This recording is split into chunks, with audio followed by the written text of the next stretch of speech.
Thank you, Chair. We've had apologies from Councillor Cornwall and Councillor Humphrey. Thank you. Yes.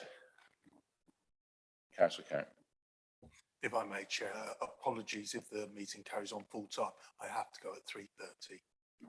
That's fine. Thank you very much. Thank you. Item number 2, previous minutes in front of you. Any comments there, please? Any reason why I should not sign as a true record?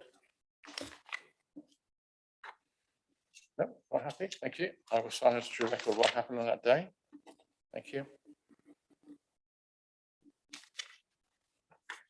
Thank you. Agenda item number 3, to report additional items for consideration, which the chairman deems urgent by virtue of the special circumstances to be now specified, and I have none. Item 4, members to declare any interest in the local code of conduct in respect of any item to be discussed at the meeting.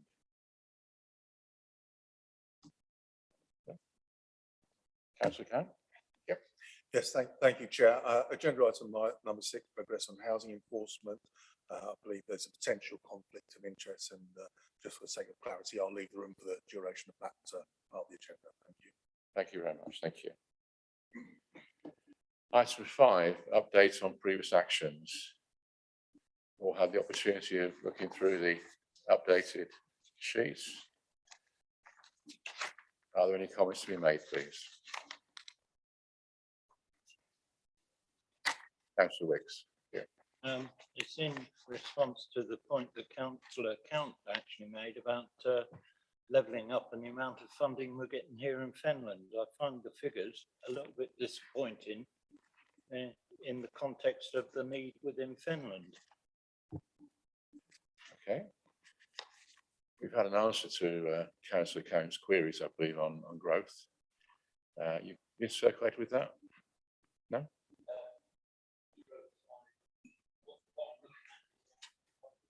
Right, okay.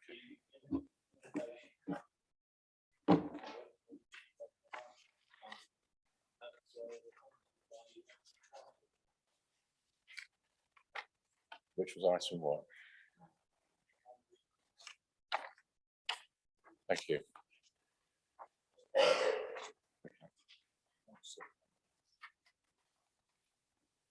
Well, I've got 5 and 6. Yeah, 6 is on. Okay.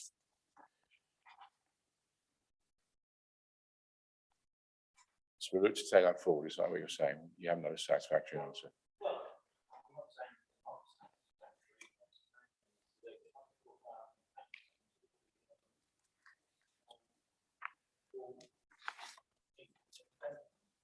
Yeah, I totally agree, and I have actually written to the MP, not on behalf of this committee, but on another matter, in exactly the same vein, that levelling up in Cambridgeshire, even, let alone nationally, is not always what it should be.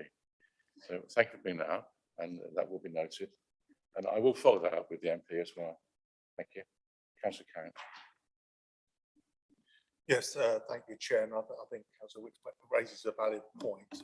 We've got a technical answer to the question, how much do we get here in Fenland? But it might be useful if we actually go back and ask the comparator how much we get in Fenland, how much does Cambridge City get, how much does Huntingdonshire get, how much does, and then that will give us something to gauge this on, and it may open up a larger can of worms. I'm certainly disappointed.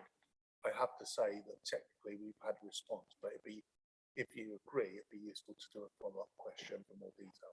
Yeah, indeed, thank you. Councillor Booth. Yeah, I mean, reading the response, Chairman, I think they've only listed one fund, and it doesn't give us a total picture here. So I think, you know, as Councillor Count said, we need to get a fuller response. But I think it pretty bears in mind the fact that we've asked if the mayor could actually come to the ONS meeting. So hopefully we can tie it all in together. Yeah. Okay. Councillor Scanlon. Thank you. Along the same lines, neighbouring authorities, we're just one part of it, as Councillor Count said, South Cams, Cam City, and other neighbouring authorities. What are they getting? This levelling up fund, level means level, not the way it's worded at the moment. Yeah. Thank you. Any other comments?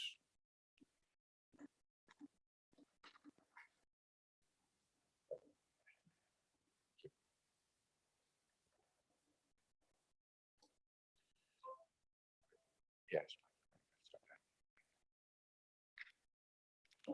We'll move on to item number 6 then, the progress on housing and environment policy.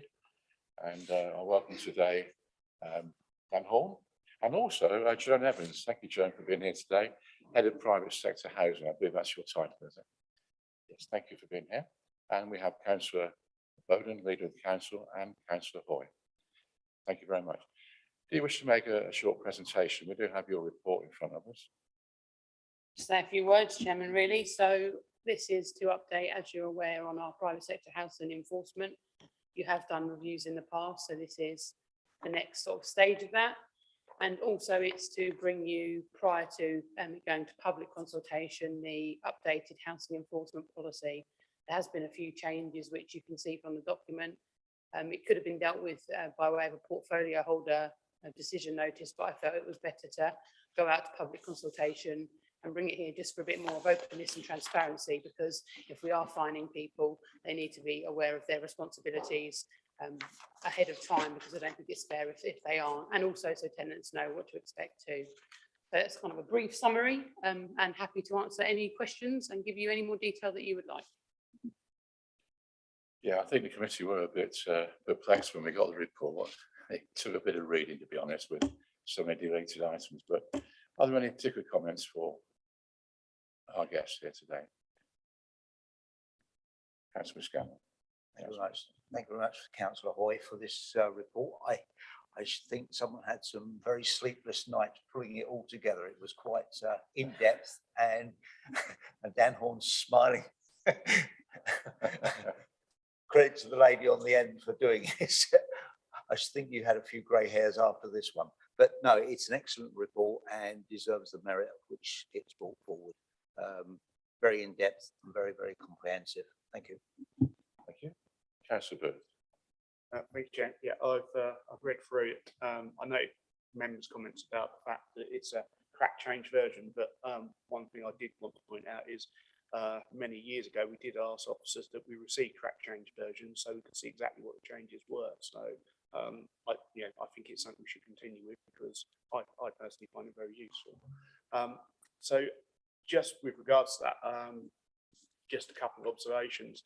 I think, for example, we've got the principles about when to take enforcement action, and it seems to be repeated through the document a number of times. I wonder if you should just have that as one appendix at the back, so you don't have like an extra 10 pages listing exactly the same information. So just from a presentational point of view, because I think those principles are applicable in all the circumstances I can see.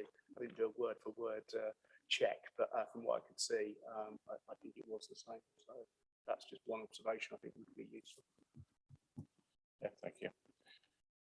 Anybody else?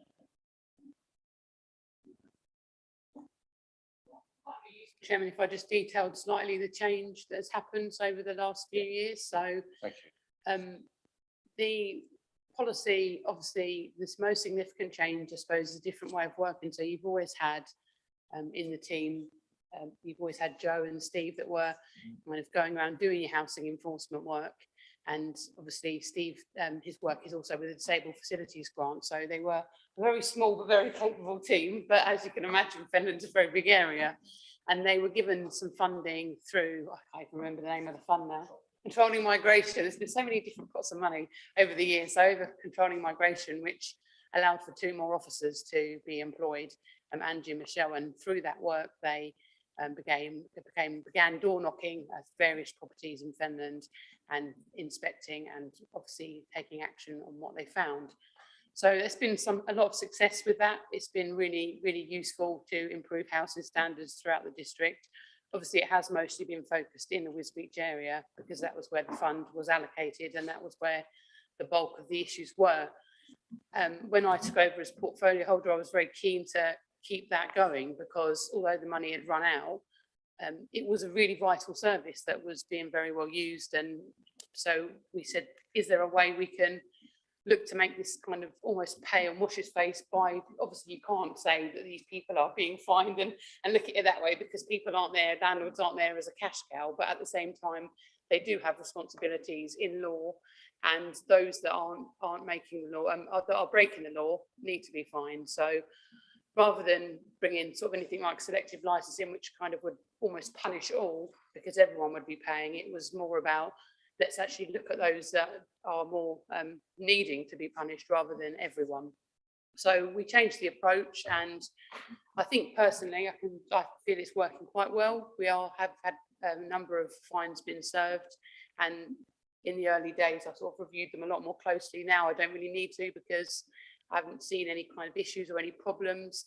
The people that have had them, I'm quite confident that they've needed to have them. They haven't sort of been served when they haven't needed to be. And I think that's also testament and been proved when we've been to the Residential Property Tribunal. So landlords can appeal the decision, and we've been successful in all of those to date. So I think that just shows that the policy is working, the officers are doing it correctly, and we are doing sort of good work with it. So obviously, it's the housing enforcement policy, my name's on it, but I'm not the one doing the work. The team are doing that, and they're doing a really great job. And I just want to thank them and put that on record as well, because they've all risen to the challenge. There's been no complaints. Everyone said, how can we do this? Let's get on. There's been different ideas suggested and different legislation. So one of the big changes that came in was the energy performance certificates. And now we're able to serve fines on landlords that don't have those in place. So it's about finding new legislation and reacting to that. So it's a work in progress, I say, but I think we're getting there. And also with our empty homes officer, that's now reflected in the policy too, because that was something that we recently changed. So now we have an officer that's dedicated to working on bringing empty homes back into use, and that's proven quite successful. So hopefully in next time this report comes back, it'll be even more of a success story. Councillor Hay, please. Thank you, Chair. I just wanted to ask a question on, I know the team are visiting households for those people who are going to be hosting Ukrainians to approve their living accommodation. Is this impacting on their ability to carry out their day-to-day duties? I don't believe so, but I don't know if Joe perhaps wants to give a bit more information, because I know you've done a number of visits. Yes, we've done probably about 30 visits so far. So whilst it might seem to be having an impact, we are actually doing extra hours to do that because the hosts tend to be working. So we've been going in the evening. So we've been doing additional hours, which we're able to absorb into our everyday role. So no, it hasn't had much of an impact. Yeah, Dan, want to come in there? Thank you. And just to say, that will be based on recovering the costs of that as well through the scheme that comes through from central government in terms of, so income will come through for that work. Yeah, Councillor Scanlon, please. Thank you very much, Chairman. Part of this has already been answered. Have you noticed any increase in the overall inspections of properties, sorting out bad landlords due to COVID? And are the visits random or intelligent led? They are a bit of both. So we do get intelligence from third-party organisations, for example, from the police or from health workers around occupancy of properties. So those where we do have intelligence, we will prioritise those. We also have a number of self-referrals in as well from residents. Yeah, so they're a bit of both, really. Yeah. Have you noticed an increase in the number of reports with landlords being negligent and blaming it on COVID, which is unfortunately a lot of people are doing? They're blaming everything on COVID. Having suffered from it, I can understand why. The team have had to understand that the availability of contractors throughout COVID was very difficult, albeit that the government said that contractors could go in for emergency works. However, particularly when the electrical legislation came in April 21, there was a surge from landlords to look for contractors. So we have been quite lenient in relation to them getting their EICR certificates in by 2021. So we've had to, as long as they can substantiate the issue themselves, so if they've got email trails where they can say that they weren't able to get a contractor in because of COVID, then we've had to be lenient with that. But no, COVID hasn't, obviously we were restricted in getting into properties during COVID because obviously we weren't allowed out. But as soon as we were allowed back into properties, obviously with the relevant PPE that we were able to wear, then we were able to go back in and do the usual amount of properties. Yeah. Thank you. Okay. You touched on the fines, Councillor Hoy. I think it's actually statutory set, or do we have any movement on the fines, the amount of fines or income? We have a matrix. If you look in the document, there's a matrix depending on level of severity and various different things. So obviously that will be assessed when the officer serves the fine. And then the next stage of the process is, at the moment, it's Dan doing that, but in the past it was Carol Pilson's got sort of the next level to kind of look over that and say, has it been scored correctly on the matrix, almost as a sort of extra test to make sure that it has been done properly before the fine is served, because obviously, as I said, they can be contested, so it's important that we get it right. Yeah, I presume the income is recycled into the service of it. Yeah, doesn't go elsewhere. There's a requirement that the money has to be spent within the service, so it's not a matter of it funding any other council services. It will go back into the housing team. That's good. Yeah, thank you. Councillor Booth, thank you. Just a thought about the sort of, I guess, the oversight process. Now, obviously, as you said, you've done presentations to this committee before, but I wonder if this, from a constitutional point of view, should be under the remit of licensing going forward. Just as an idea, they sort of look at similar areas. So it's just a suggestion maybe to consider as a committee. Obviously, they've got a lot of experience at looking at the policies and the likes. As you say, it could have been done under portfolio sort of sign off, but I wonder if it's something that licensing could take on with their terms of reference. Yeah, I mean, there's no reason I suppose it couldn't, but I think it came here kind of almost because it was on your work programme to have a review of private sector, and it sort of coincided with this coming up. So I don't mind where it goes to really, but I think the key was kind of get it out there, I suppose, into the public domain so people could pass comment and get some corrections if needed. And also I think I'd be quite keen for future work. I don't know if you would like to look at, obviously just a suggestion, a bit more about the support we give landlords as well, because obviously it can't all be stick and no carrot. And I know we had a successful landlord forum, and which, you know, Joe and officers all ably organised, and it was really interesting about the different legislation that's coming through, changes and things like that. But is there more we can do? Because landlords are providing a service, and if we don't have landlords wanting to come to Fenland, we won't have people being housed, and we all know how high the waiting list is, and social housing isn't the only solution, and buying houses isn't a solution. Private landlords are needed, and so it can't just be about fines, it has to be about support too. So I'd be really keen to actually hear about more ideas anyone had, or maybe if that was some work we wanted to do about ways to support landlords, because it is something much needed. And also I've had a number of landlords say to me that they're very concerned about changes that are coming down the road. So for example, the ending of Section 21 notices and similar, which they're finding will make their jobs much harder. And it's all learning. So for example, one thing I learned at the landlord forum, which I hadn't thought about, was regarding in HMOs, because landlords pay the bills. Obviously with the cost of energy now, that's providing a problem. And then you have also minimum standards of heat for a HMO, which you can fine against people. So you could be in a situation where you've got a property that you're struggling to pay the bills for because of the increased energy costs. If you don't pay the bills, you could potentially be fined.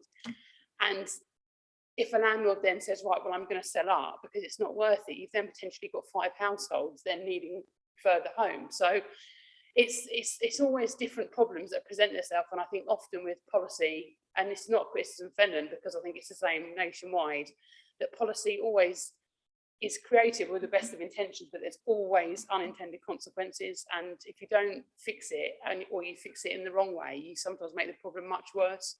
So I'd be really keen to look at that. Yeah, steep learning curve. Yes, thank you. Councillor Booth again. It's just the reason I put that suggestion forward is obviously we're not a decision-making committee, whereas licence does have, you know, some powers. So that's why I thought it might be more appropriate. But yeah, I think the suggestion about us looking at specific areas is valid, and that is the role of ONS. So yeah, thank you. Okay, Councillor Scanlon. I'm back again. You touched on the subject of landlords coming into Fenland. what's being done to encourage some landlords to come into Fenland? What's being put forward to encourage them to come here? Well, that's something we do a lot, and we do speak to a lot of landlords, and we can help things with property searching and things. But like you say, the team, you've got a very small team already doing a lot of things. So ideas like that are things that we'd like to hear more of, and things that we can do. And also not just ideas, but how we implement them, because I'm sure we could all, if I said to the team, think of 20 things we could do, they could think of the 20 things, but someone's got to do them, you've got to pay for them, and things like that. So definitely it's something, I really think it's something worth exploring for sure. Well, Dan only works 20 hours a day. He's still got 4 hours a day it's 4 hours to get on with it. Thank you very much. Yeah, fine, thank you. Any other comments? Well, thank you very much for that presentation, and obviously a very, very difficult job that you're doing, and the progress of the report is noted with our thanks for a job well done. Thank you for your attendance today. Thank you.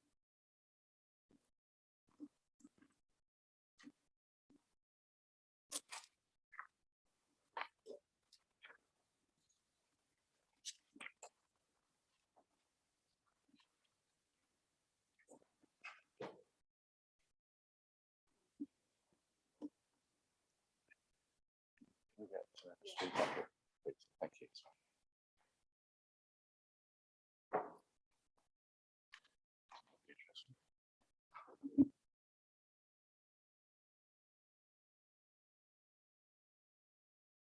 We'll just wait for Councillor Cown's return. Thank you. I'll call him. Yes, I was going to have you.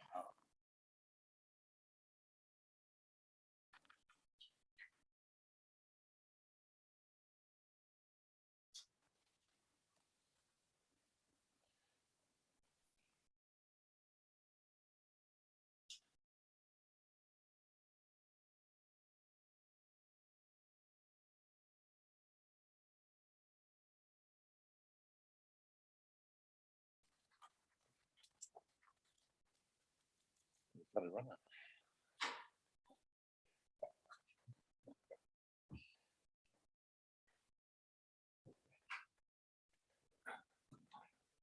Welcome back. Thank you, Councillor Cowan.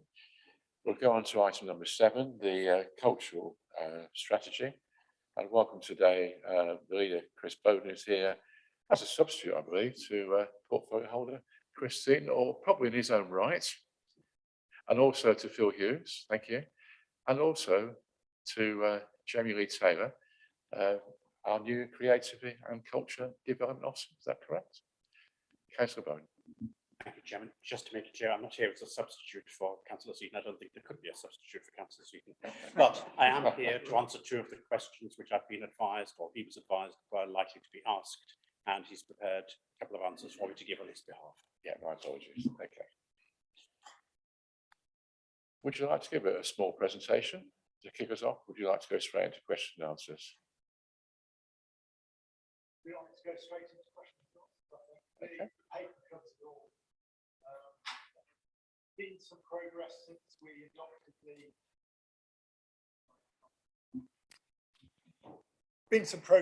we adopted the culture strategy. We've appointed Jamie Lee Taylor, as you mentioned earlier. Yeah. Jamie Lee's part funded by the Arts Council, part funded by Fenland District Council.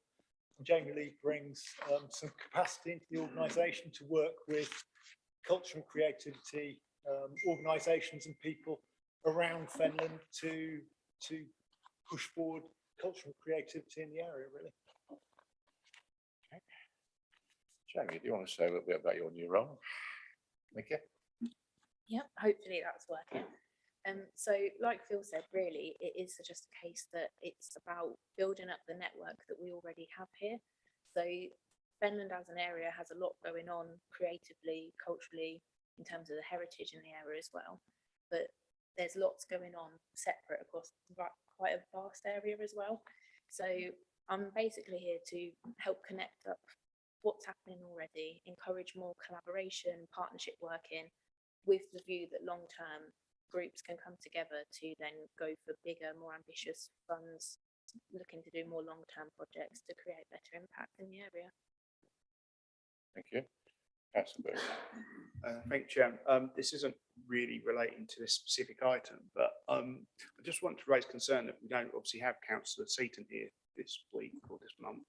I think last month we didn't have Councillor French for one of the other portfolio reports. But it's starting to get a bit of a trend that we're not getting the appropriate cabinet members at these meetings, which I have a bit of concern about, because if we've got questions, we're struggling to get the answers. So I think it's just a point we need to make. Obviously, the leaders here, he can hear my concern, that hopefully we can rectify this going forward. Yes, Councillor Bowden. I think it does need to be said there is a very legitimate, and we're not going to go to the details, a very legitimate medical reason why Councillor Seaton isn't here today. Yeah, okay, I fully accept that, but I think we're starting to notice a number of cabinet members not attending for various portfolio briefings or updates. So I think it's just a point that we make the appropriate efforts where we can, that people are here. Councillor Ewart, please. Thank you, Chairman. Could you clarify exactly what Fenland District Council stands in this cultural strategy? Is it the driver of it, or take the responsibility for it, or are the partners altogether responsible for it? We did have it on the last scrutiny, I think, when we spoke about this, but I'd just like some clarification on that. Thank you. It's not a Fenland Council job to deliver culture and strategy. It's very much the people who are involved in that field doing it. So Jamie Lee's job is to facilitate that network, as she said, joining people together so that more can be created from what's going on at the moment. So it's absolutely not Fenland Council delivering at all. We don't have a delivery budget. It's just Jamie Lee linking people together. Yeah. Councillor Bowden, do you want to come in I there? think that's a really valuable question from Councillor Ewart. And what I want to emphasise is that we're not intent. This isn't a top-down approach of us imposing culture on Fenland, because last year the combined authority, it was quite demeaning, really, the comments that were made by some individuals from another part of the county, saying Fenland is a cultural desert and it needs culture.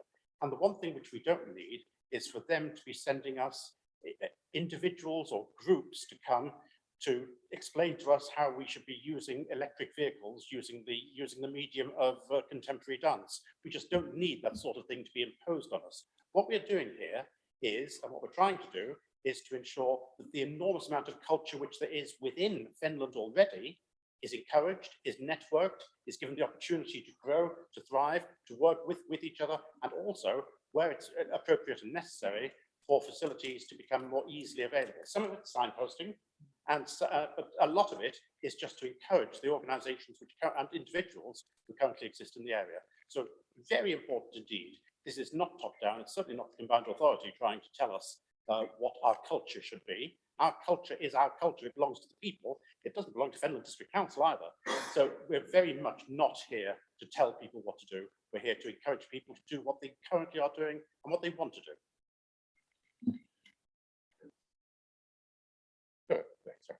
On the same point, really, I think it's worth mentioning that Jamie Lee's local as well. So we're lucky to recruit her locally. She's got a lot of skill and qualification in this area. So that's really good news. The other thing to mention really is the Arts Council. They're also facilitators. So the Arts Council don't come to Fenland to do things. They will work with the creative cultural community in Fenland to help them deliver things alongside Jamie Lee. So the Arts Council's approach is very similar to Jamie Lee's approach in this work. Thank you. Councillor Scanlon and then Councillor Hay. Thank you very much, Chairman. I'm actually quite encouraged by the expansion of the team with Jamie Lee. I had a meeting with her the other day and I was quite encouraged by her forthright attitude towards the cultural desert which we live in and putting it forward. I'm very encouraged that Fenland, although they're not the deliverer of the cultural things, they are a facilitator to getting it dealt with. And I'm very, very much encouraged and I welcome Jamie to the team. Thank you. Councillor Hay. Thank you, Chair. In 2.5 of this report, it mentions the visit by the Arts Council Director and colleagues to Fenland and a meeting that took place between Wisbech Town Council, portfolio holder creators in the district. As usual, we seem to be focusing on Wisbech. We've got 4 market towns. Were they represented at this meeting?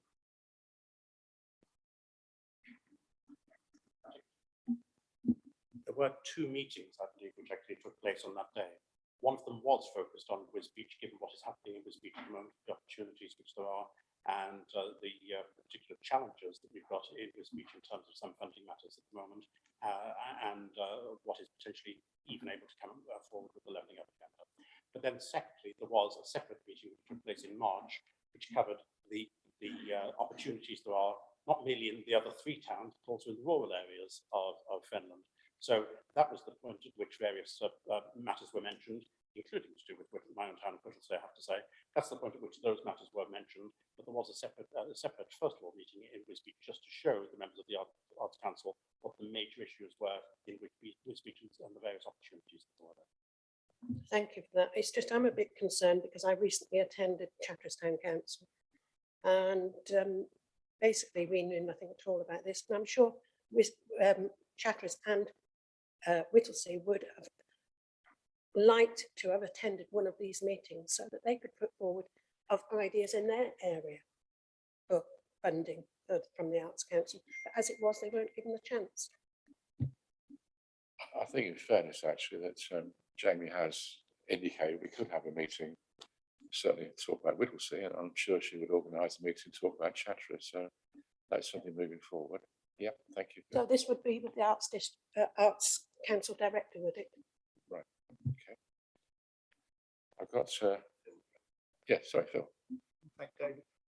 I think the thing is, Jamie and the cultural people, what do you call it? Cultural steering group within Fenland, they're all working together. So if there are organisations in Chatteris or Whittlesey or outlying villages, they should get in touch with that group and they could contribute and work together to push art and creativity forward in the area. Yeah, I think probably if those details are more widely known, that could be very useful. Yeah, thank you. I've got numerous names on there, Fred. You're fine, you're done, okay. Councillor Wicks. My question is in the way of clarification on Jamie Lee's actual way forward. Do I take it that you are the point of contact for all organisations that are out there throughout Fenland that organise an event? And I look towards village shows, fetes, major events like the St. George's Fair, and you will be the focal point for bringing all these organisations together to provide them with the details of what might be out there to their advantage.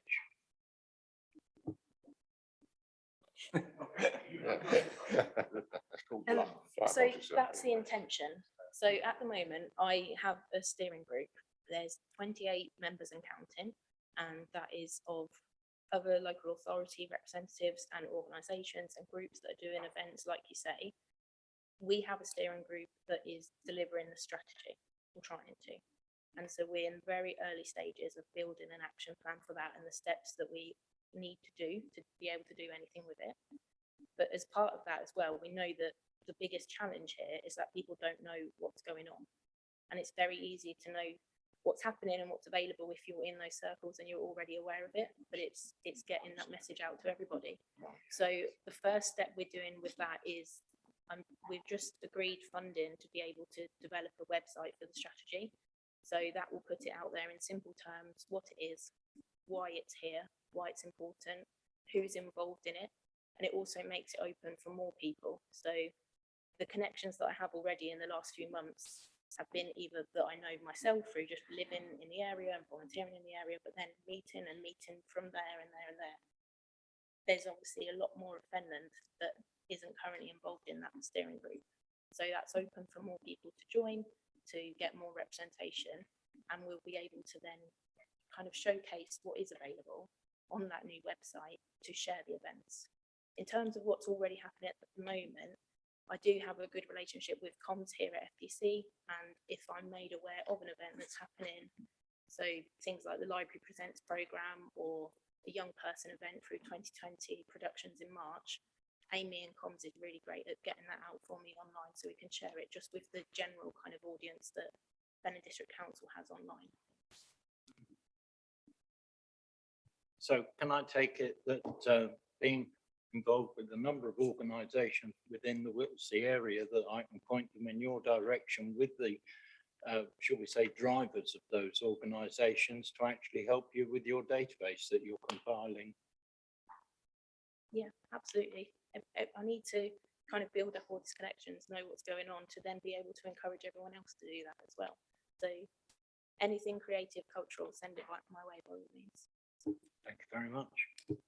Councillor Booth.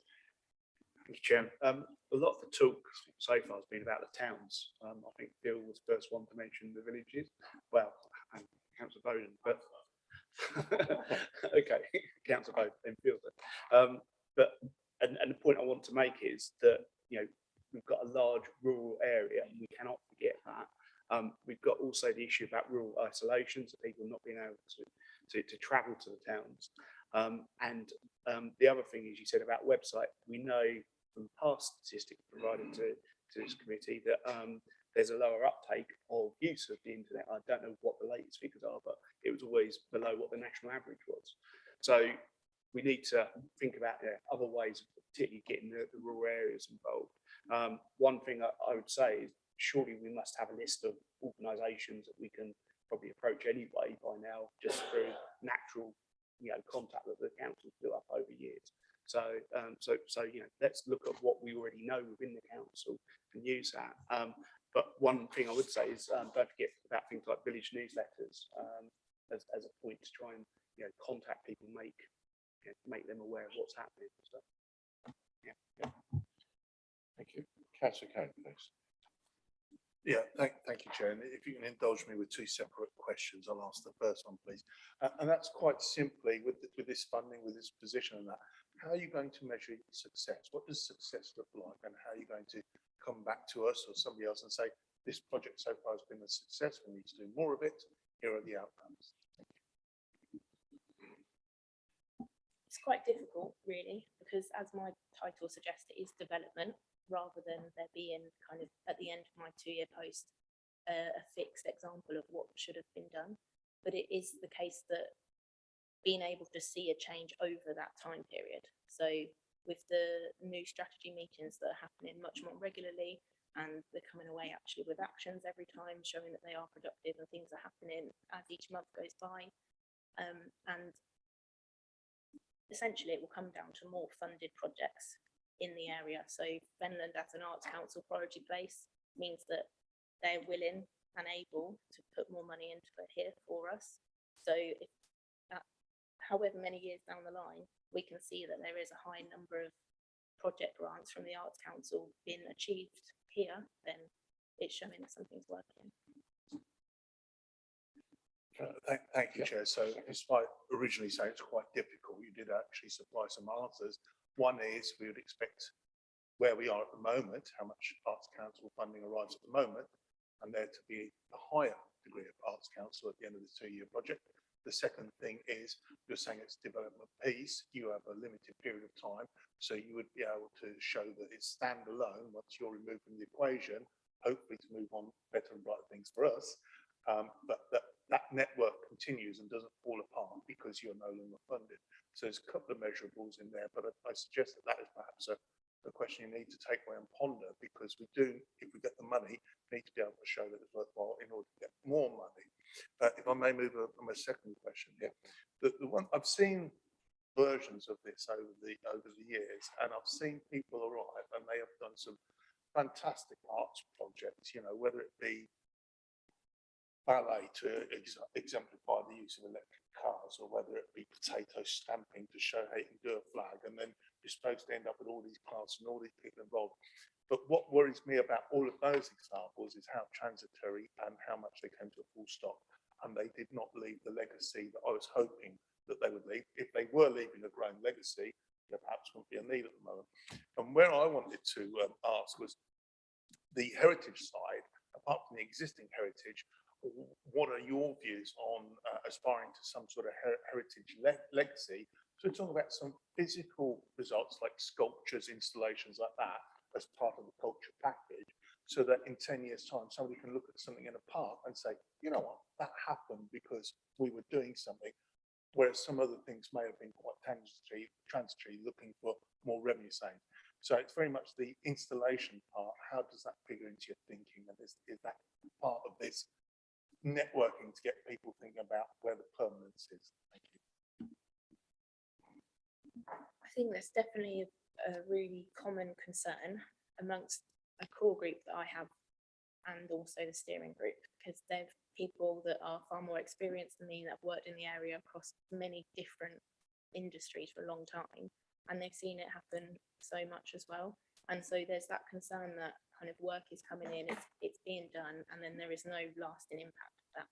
So it's something that we're all thinking about a lot and trying to involve the communities in a way that it is actually long term and there is an impact on that going forward, rather than a 6-month project that then is forgotten about later down the line.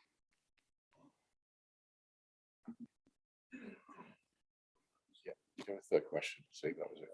Yeah, thank you. Yeah, Councillor Percy, followed by Councillor Booth. Yeah, thank you, Mr. Chairman.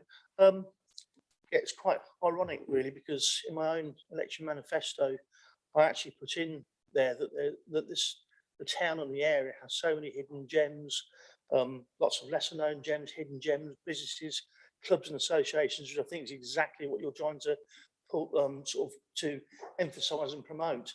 I noticed we've got a town magazine, and my own brother does a magazine in his own village in Newbury near Peterborough, which is very, very deep involved. And there's loads of things come out of there that you think yourself, didn't even know such things existed. And I think it's actually, it might be quite important, in actual fact, for people like us to actually all work together. I mean, the other thing I actually noticed is when I actually go around talking to people is there's so many people come out with so much negativity about the area. Oh, there's nothing happens around here, there's nothing to do around here, which is an absolute load of old, I'm trying to think of the right words, load of old nonsense. It's only if they open their eyes, or maybe if they actually put it under their noses and actually sort of bring it to the forefront and tell them. So I think you're doing an absolutely superb job on that, but I think maybe it might be an idea for us, maybe you can all work together to actually try and promote it and try and make, you know, sort of bring it to everybody's forefront. I don't know, what are your thoughts on that? Exactly right, to be honest. And a lot of it does boil down to promotion and knowing about what's available. And we live in a really lucky area where there is a lot of special things that we can be celebrating and should be showcasing, but it's hard if that kind of feeling is there that you're not sure about it, you don't know about it, then you can't get involved if you don't know it's there. So it's getting that message out to everyone, really. Yes, could I just come back on that? Yeah. With that in mind, I mean, basically, again, you're hitting the notes and the buttons of me, so to speak. If we actually don't know about them in the first place, how can we actually pull them out and bring to people's forefront and promote them? How can we actually do that if we don't actually ourselves know about them? I mean, we can't obviously rely on them coming to us and say, will you promote us? If they say, well, nothing happens to me, well, let's promote you, let's do something for you. But if you can't pull them out first, how do we actually go about getting to them if they don't come to us? Yeah, I might interject there. The possibility, of course, is through local magazines. A number of free magazines, you know them, we all know them, Discovery Whittlesey, Discovery March, the Fens, you name it, they're there. I think we can help Jamie in that sense by signposting her to these sort of things. So, good point brought up, Mark, thank you. Gavin, Councillor Booth. Yeah, I was going to mention the Fens and other magazines as well. As, you know, maybe we can put an article in there to try and sort of, you know, raise the awareness, get people more involved. But the other question I wanted to ask was, I'm a member of Parsons Grove Village Hall, and we managed to get quite a bit of funding from the National Lottery to do an extension. And we actually had a visit, because they do that follow-up visits and checks and stuff on these types of things. And they did sort of say that you know, there should be a fair amount of arts funding for things like touring shows and things like that. So how can we make sure that, you know, the rural villages with that facilities are actually used? You know, we've got Wisbech St Mary Community Centre, which is absolutely fantastic. You've got Guyher, and they've got new meeting rooms that can obviously be used for facilities on the playing field. And Murray, we've got a village hall there. They're the villages I represent. There are facilities, and I did ask specifically. It was included in the strategy, and it was included in the strategy about the village halls.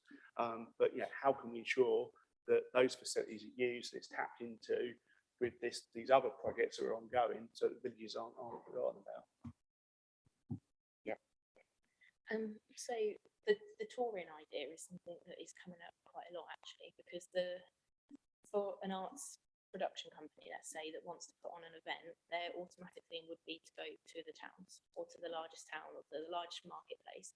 So when we're in an area like we are, where the transport is an issue and everything feels so far apart, the touring idea is something that would work really well here. And so I work quite closely with Claire Somerville, the Chief Exec at Babylon Arts in Ely, and they're doing a piece of work at the moment looking at funding for rural village halls and things like that. So that's something that I can look up into more and always pass on the details if I can find anything that will work in that area too. Because I guess one of the issues you also have with the rural areas, like to pay for some of these things themselves, is just it's too expensive, and they can't actually afford to it, so they always miss out. But then if the Arts Council is actually funding these things, one of their things will be how do they meet more people and get this sort of service out to more people. So I think it definitely needs to be sort of built into any strategies and projects that are going forward. It's not just about. Thank you. Councillor Ewing. Are you going to involve schools with this? Because schools do a tremendous amount with culture across the board, don't they? There's choirs and musicians, and there are art departments, and the teachers or lecturers there, they get them involved in society, per se, broaden. Yeah, so I haven't worked directly with schools just yet, but I've worked quite closely with 2020 again in March, that do a lot of work with young people in the area, and they did a consultation piece with young people and children from March and the surrounding area, really to think about what they would like to see creatively and culturally in the area where they live and what's important to them. So from that, I've just got involved with the Young Fenland Cultural Consortium, the local cultural education partnership, and we're looking at how we can have young people's voice as part of the strategy going forward. At the moment, I'm pretty much the youngest person on the steering group, and I'm too old for that. So we need teenagers and we need children and younger below, because it's their future, isn't it? And it's how we can bring them into what's happening longer than we're all here. Just thinking of schools, they often put on shows, don't they? And adults do. The premises are there. Schools are underused. Thank you. Yeah. Can I just clarify that the Arts Council primarily will support existing projects as opposed to capital bill? So is that with regards to the priority place that we have here as Fenland? So there's no definition really of what that money can be spent on at the moment. They've just declared Fenland as a priority area for them, and that means that they have objectives. So they are looking to support us to increase investment, and financially, hopefully, we will receive something from them. But they're also, in terms of being on the ground, to support with advocacy for the document and through their own kind of amplification of what's happening. So there's a broader kind of project from the Arts Council of how they can help us, not just money-wise, but when it does come to that, the support that they can give us. So we have 2 relationship managers now for Fenland that are available to give one-to-one support and advice to anyone looking to make an application for any sort. So it's dual role. Thank you. Any further questions or comments? Councillor Scrutiny. Most of the senior schools within Fenland, and there's 4 in the market towns, have amazing facilities within them for live productions. And I recently visited Sir Harry Smith's theirs is phenomenal, as is Thomas Clarkson. I think that could be explored by the Arts Council and the schools encouraged to deal with, you know, productions that can be brought forward by the kids themselves. Like you, I'm too old for doing those things, but the facilities they have, and I've been told the Sir Harry Smith's is actually some of the finest facilities available for productions in the county. But that's for others to decide on. Yeah, thank you. Councillor Wicks, thank you. I'm hearing a lot about the secondary schools. Don't forget the primary schools, particularly from my experience in Whittlesea, that every primary school actually has taken part in Straw Bear Festival, which is a very large cultural event within Whittlesea. So I would, you know, enforce the point of don't forget the primary schools, because they play a key part in the whole, you know, makeup. Okay. Councillor Burke. Yeah, just one other thought is, you know, have you got sort of contact with Cambridge Community Foundation, because they administer a lot of funds for grants, and I know, for example, where I live, there's a wind farm grant that's available. I'm sure they administer other small pots around the whole of Fenland, so it's just a point to sort of get in contact with them, because, you know, some of these projects they might be able to give you funding, probably not massive amounts of funding, but it can pay for some of the small things. So. Yeah. Well, thank you very much. I think it's been very interesting this afternoon, and it's probably highlighted how we feel about the culture of Fenland. And it's a pleasure to have you on board, Jamie. And thank you to Phil and Chris also for their input. And the progress is actually noted. So thank you.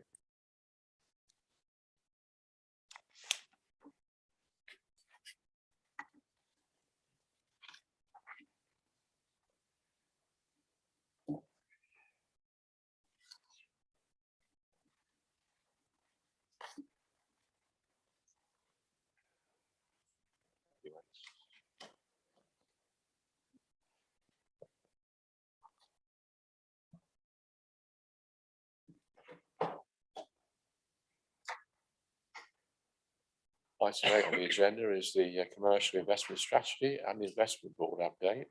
And I welcome again the leader, Chris Bowden, Dan Hall, Peter Catchpole, and portfolio holder, member of the investment board, should I say, Councillor Steve Teeney.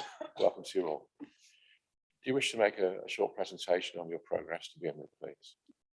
I think, Chairman, it is probably best for us to speak to the report. Quite a lot of information is given in the report, and quite a lot of questions may come from the report.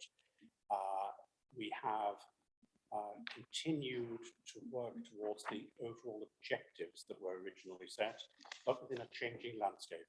And I'm sure quite a bit of that is going to come out as we talk about the contents of what's in this report. Probably better to answer questions to the report. Okay, fine, thank you. Do we have questions for the panel?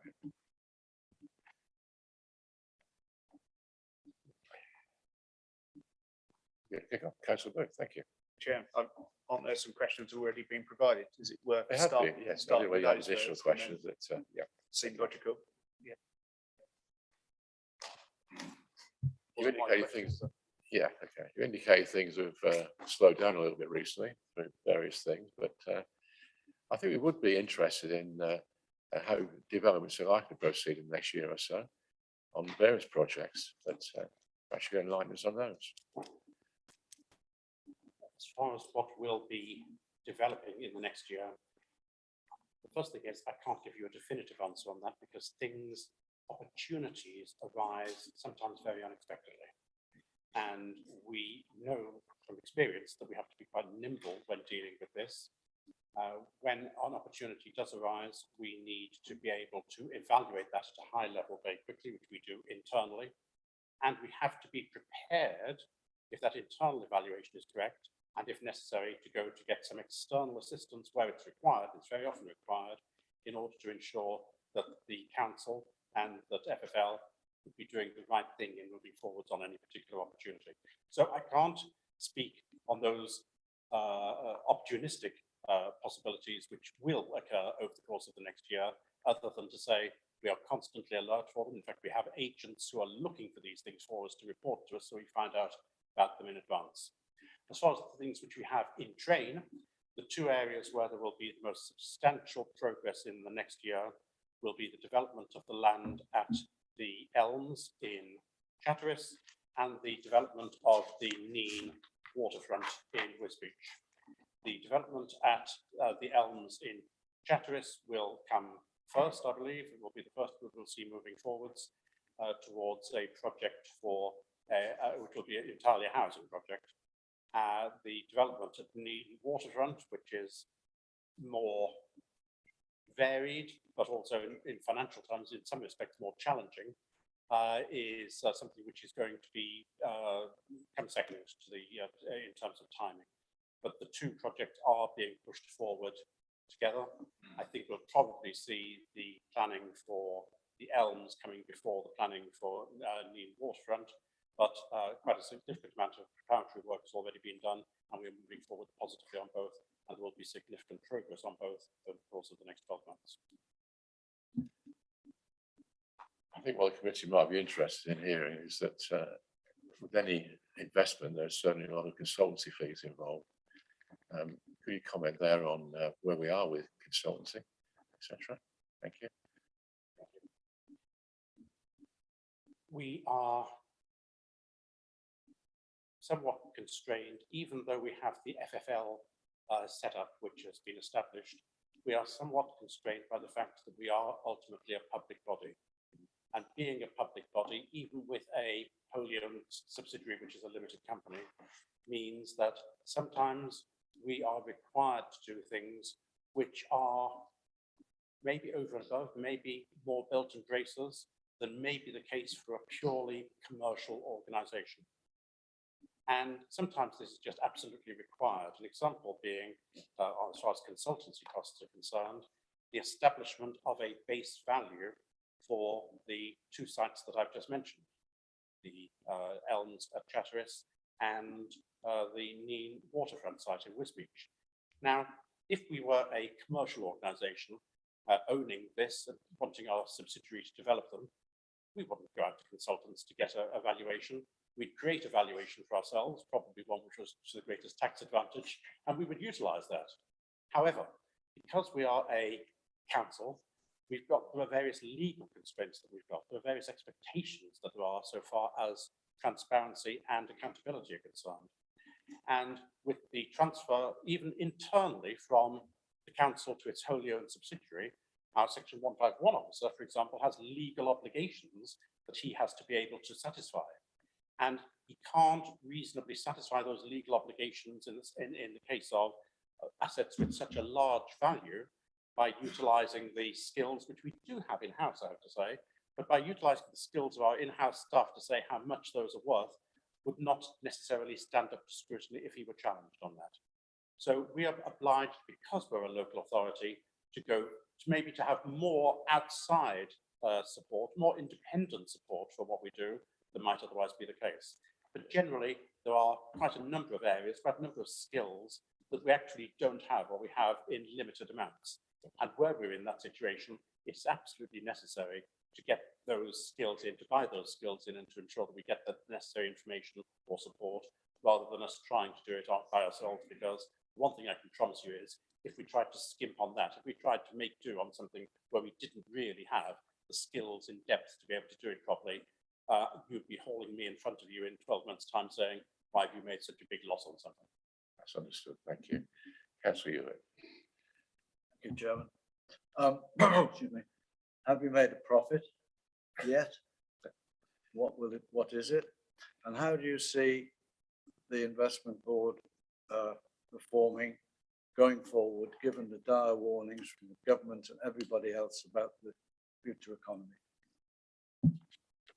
Well, those are two very different questions. And even the first one, I will challenge you, if you don't mind, Councillor Hewlett.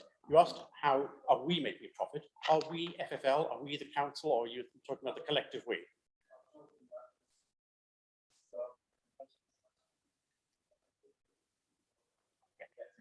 Well, in council terms, of course, we never deliver a profit. We're not a profit-making organisation. So it's a bit misleading if you're looking at it from a council point of view to talk about profits at all. If you're looking in terms of revenue, then of course, at this stage, when we haven't actually physically started any development, we are not producing any revenue to be able to feed back into the system, which is what we ultimately are doing this for. As far as the company is concerned, the company hasn't yet completed its first year. It hasn't made any sales at all, so it's not making a profit. It's made no sales yet. And as is always the case with development companies, they incur costs before they make any sales at all. And until they start making sales, they have no opportunity whatsoever of recording a profit. So whilst no figures have yet been produced for the first accounting period, I can absolutely promise you that they will show costs and no income, therefore they will show a loss. That was always going to be the way, and it always is the way with new development companies. You asked the second question, so I'll answer that one as well. As far as the work of the investment board is concerned, that and the way in which we act, we can talk about more about that if you wish to ask further questions, is not affected by the overall economic environment. It doesn't affect the way in which we do our work. What is affected by the overall economic environment, of course, is the potential outcomes that there may be from the various opportunities that we have placed in front of us. Now, I will emphasize that whilst we are quite certain to have a difficult financial time ahead of us in terms of the economy as a whole over the course of the next 12, 18 months, maybe beyond that, that doesn't always necessarily reflect in nothing but problems. It can also create opportunities for us. So we're looking at it in both respects. But so far as the challenges which there are, especially to do with inflation and build costs, so far as those challenges, they are very much in our minds, and in papers that we received at the end of March, those threats, those potential dangers were very much identified, and some quantification was made as to how much leeway we've got there. So we're well aware that this will be an issue, and it's already part of our planning that we need to be able to deal with that. So far as the housing market itself is concerned, ultimately, if you're talking about a development company, we'll just talk about the housing side of it at the moment. If you're talking about a development company, ultimately you need to be able to sell the houses and flats that you build or that you have built for you. And an integral part of the profitability or otherwise of the enterprise is how much you sell those houses for. And how much you sell those houses for depends both on the local market and the national financial situation, the national economic situation. Now, I have absolutely no idea what the situation is going to be in 18 months or 2 years' time. And I'm also reluctant to pay that much attention to what the experts say. Because let's go back 2 years to what the experts were saying when COVID was starting. And the experts were telling us, and I believed it, I have to say, I hope I've learned my lesson now, but the experts were all telling us, and I thought perfectly justifiably, with this start of COVID and the fact it now looks as though it's not going to last for days or weeks or months, but it might last for longer than that, we're going to see a significant downturn over the next 2 years in the housing market. And house prices are going to go down. That's what we were told 2 years ago. It's not what happened, is it? So we now know, we now know we've got to beware of being too dogmatic about what's going to be happening in the next 18 months and 2 years. And we've got to be prepared for variations to take place on both sides of the current situation. So I don't know if house prices are going to be higher or lower than they are now in 2 years' time. I don't know the extent to which build costs are going to go up or may even come down, who knows, over the course of the next 2 years. We're in no position to know that, which makes forecasting very difficult. But what it does do is it forces us to pay more attention to sensitivity analysis.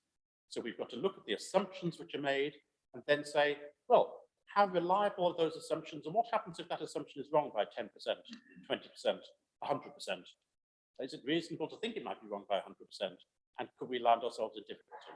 So we have to rely, in a time of turmoil and change and unpredictability, we have to rely far more on sensitivity analysis than we might have done in times of greater stability when we're making decisions. Yeah, come back, Kirsty. Yeah. Thank you very much for that. there will be volatility. I think we all know that. And do you think you will be fleet of foot enough to match that? And when will you be given in a position to give us a figure or an indication of how you've performed over the year that you've been over the period you've been going? Will you be reporting on an annual basis? Yeah. This, the fleetness of foot is was one of the major reasons why we set up FFL in the first place. It allows decision making to take place more quickly, and it clearly has worked in other places as well, where they have been able, by means of having a wholly owned subsidiary, to be able to do that.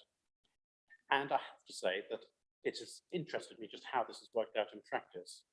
We had an informal meeting between the board of FFL and the investment board, where I found it was massively valuable to be able to challenge the work which had been done so far by the FFL board on the two initial projects that I've already talked about. And they were able to be subject to really robust challenge in a way which wouldn't have been possible if it had been within an official council format. We were able to go into a lot of things which were commercially sensitive, and I don't think I'm being unfair to say that we subjected the directors of the company to robust challenge, and they matched that robust challenge with answers which satisfied the investment board. But that had come about, and it had been possible for the directors to do what they did because they weren't subject to the committee process, they weren't subject to going to council, they weren't even subject to coming to cabinet. They got on and did what we asked them to do, and then we held them to account for it, and we checked that we were happy with that and the way in which things were going forward.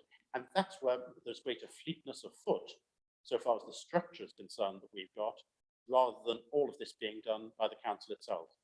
I think we're going to have to maintain, and if possible, even increase that fleetness of foot, because we'll have to be adaptable for the volatility that you talk about. And the problem with this volatility, Councillor Hewlett, and I'm sure you agree with this, we don't really know in which direction things are going to be volatile.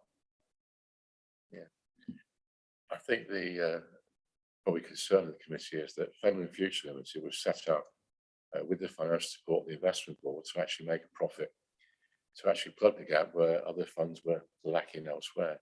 So that is the reassurance we're looking for, obviously, long term, that we're on the right lines.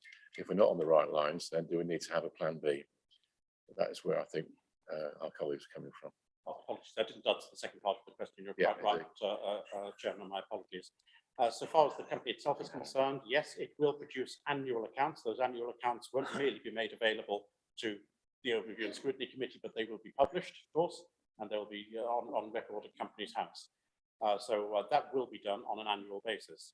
But we need to bear in mind that there are a number of parts to all of this. And whilst it will be a number of years before we see the company going into a formal accounting profit, the council itself will be able to benefit in a number of respects from some of the financial arrangements which are put into place well before that time. And a lot of that won't be able to be very easily and very transparently quantified, but we'll certainly be doing our best to ensure that you understand, and that all the members of the council understand, the extent to which we in the council, other than taking part in FFL, we in the council have managed to benefit from the relationship which exists with FFL. Because one of the things that we're effectively doing within FFL, and it's no secret, so it's been done elsewhere, so I hardly need to hide this, is we are looking at means by which capital appreciation, achieved in various ways, is translated into revenue benefit for the council. Now, it's a bit like the old alchemist's task of turning lead into gold, but it is achievable legally. It's been achieved legally elsewhere in the country, and we're not following any new principles here that haven't been done elsewhere in the country. Now, elsewhere in the country, there have also been some major mistakes which have happened, some major problems, and we're more than well aware of those, and we're determined not to fall into those traps. But what we are seeking to do here, and it will materialize well before the profitability starts in the company itself, is to ensure that we are effectively gaining revenue benefit from something which is or will be in the future a capital appreciation. I hope you have the sadding, the Midas touch and not the sadding touch. Well, the Midas touch isn't that helpful if you remember what actually happened to poor old King Midas, because he ended up starving to death. So I wouldn't want to have the Midas touch as such, but we would certainly want to achieve what the alchemists failed to achieve. Thank you. Councillor Anne, thank you. Thank you, Chair. On page 115, there's a table giving out the expenditure and commitments to date. Within that, there's approximately 217,000. 217,000 recharges, particularly FDC recharges of 174,000. What exactly were these recharges for? Thank you. The recharges represent costs which have been incurred by FDC officers who've been working on Fenland Future Limited related items. Now, we haven't yet got a full service level agreement actually in place. We've got it in draft, but eventually that full service level agreement, which I'm sure is going to be able to be shared with the Overview and Scrutiny Committee. I don't see any reason why. It's coming to the investment board in June. And it will be a public document. Yes, I don't see why not. Good. So it will be fully open to for scrutiny and for challenge.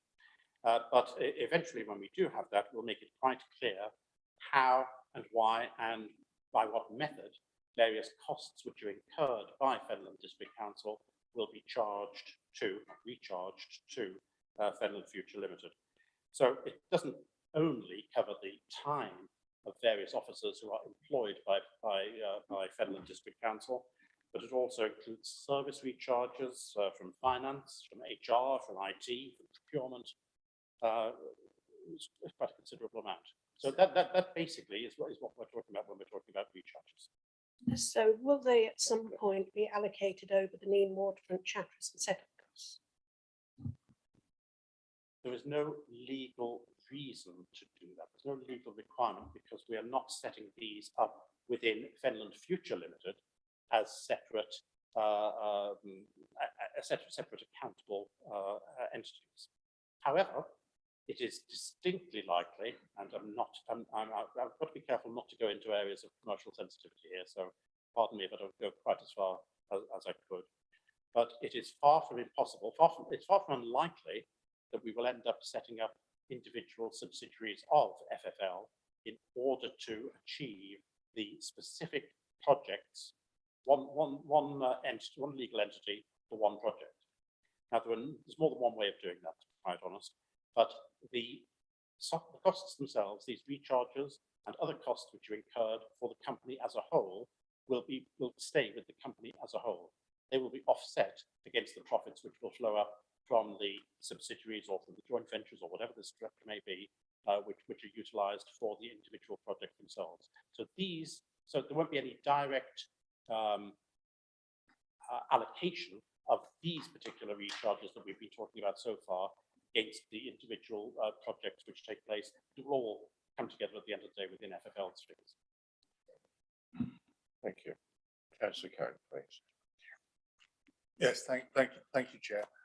Just in reading these papers, I can't help but be unable to establish what are the investments of the Commercial Investment Board and what are the investments of the Fenland Future Limited and the separation between the two. So if we take the return of £230,000 on a commercial property in Wisbech, I think that hasn't gone through Fenland Future Limited, but I'm unaware because they've only been financed to a certain degree so far that there will be a paper coming forward at a later date, whether that will be in something that goes to them or not. So it's the degree of separation. So whilst we get an answer to that specific example, I would say that it would be useful when it revisits in a year or two to actually separate who is responsible for what and where the monies are. And there's quite a big difference there. In terms of, if I can just return to this one with £230,000 a year, we've got an indicative 6% return on that. But it's not very full of detail on what that 6% is. It's indicative. I'm going to jump to a conclusion that that's a gross return, and that's what we get back every single year from the property. However, depending on the lease agreement that we've got with the people, there might be some setup costs, there might be some dilapidations that we have to put a pool into, and it might reduce that to, it's still way better than anything else we're going to get. But I think that to be fully useful, to examine the whole strategy, we need a little bit more detail, and we need the separation of the two industries. Thank you. Thank you, Chairman. I would like to thank Councillor Cant for his questions. Unfortunately, his final question, he also answered for himself quite correctly, which, yes, you are correct. You are seeing a gross figure in there. The net figure isn't significantly less than that gross figure, but it is clearly important that that is disclosed to everyone at the appropriate time. It will be in future. You are 100% correct that it's going to be very important indeed that we clearly separate out those investments which are being held by Fenland District Council and those investments which are being held by Fenland Future Limited. And we will make that distinction, we will make sure that that distinction becomes clearer and clearer as time goes on, because it will be more and more important as the numbers start getting larger and larger. So yes, you're correct about that. As far as the particular project you're talking about, the particular acquisition in Wisbech, that took place before we were really ready with Fenland Future Limited on a legal basis to start anything. So by default, although we did talk about it at the time, but by default, that was done by Fenland District Council, because Fenland Future Limited wasn't in a position to do anything at that time. It would be unlikely in that particular case for that investment to be worth moving into FFL Limited because of stamp duty land tax. So we'd end up with an unnecessary tax just for the sake of convenience of tidying it up and moving an investment, which quite probably we would have put into FFL if it had been up and running at that time, although we've had discussions about it. It's pointless now transferring the asset over into FFL and incurring stamp duty land tax. Let's just keep it in FTC's ownership and in FTC's direct books. We will be ensuring that clarity of separation is abundantly clear, and part of the transition we're talking about with the Elms and with the Neen waterfront is to ensure that that transition, when it occurs, because in those two cases, the land will be sold by Fenland District Council to Fenland Future Limited, and we'll want to make sure that that transition is absolutely clear and straightforward. That's one of the reasons we've gone to outside consultants to make sure that the value can be completely defended, both by our Section 151 officer, but also by the directors of FFL, because the directors of FFL also have a fiduciary duty, in this case, not to the council, but to the company of FFL. And the directors of FFL Limited also have to have the comfort of having evidence that what they are doing is legal. So yes, that distinction between the two is really important. You're quite correct to highlight that it hasn't really been highlighted yet. It will be in the future, I promise you, Councillor Count. Yeah, thank you. Those last two examples would probably be a great example of the alchemy kicking in of lead into gold. In terms of the business plan, and it is fledgling days, so I understand it. And like all of these businesses, you would expect a sort of hockey stick curve where you invest at the time. Instead of break even, you invest at the start, and it takes a while before you get to a break even, and then you zoom up into the surplus zone that Councillor Hewlett was hinting at. And I know to a certain extent, looking at the future, there may be opportunistic reasons for us making investments at certain times. However, what we would like in the business plan, I think we'd all like, is to set your minimum expectations in your original business plan as to what success might look like. For example, how many years before we hit that 0 point, and some projection afterwards, and then feel free to exceed that and come back with a growing report every year. But we would like, I think, to see a multi-year business plan with some kind of idea of when we can expect to get to the 0 point and beyond. I think that's very reasonable, other than the fact that since we are talking about a number of discrete opportunities here, you're talking about quite a number of these different hockey sticks, which will, so their curves will be at different points. And so the point at which the company as a whole will hit that zero position and start making profits becomes somewhat more complicated. Additionally, it wasn't until March that we had, in my opinion, sufficiently detailed, even if estimated costings, even to start doing that process. And I still think that some of the assumptions which have been made in that, in those figures are challengeable.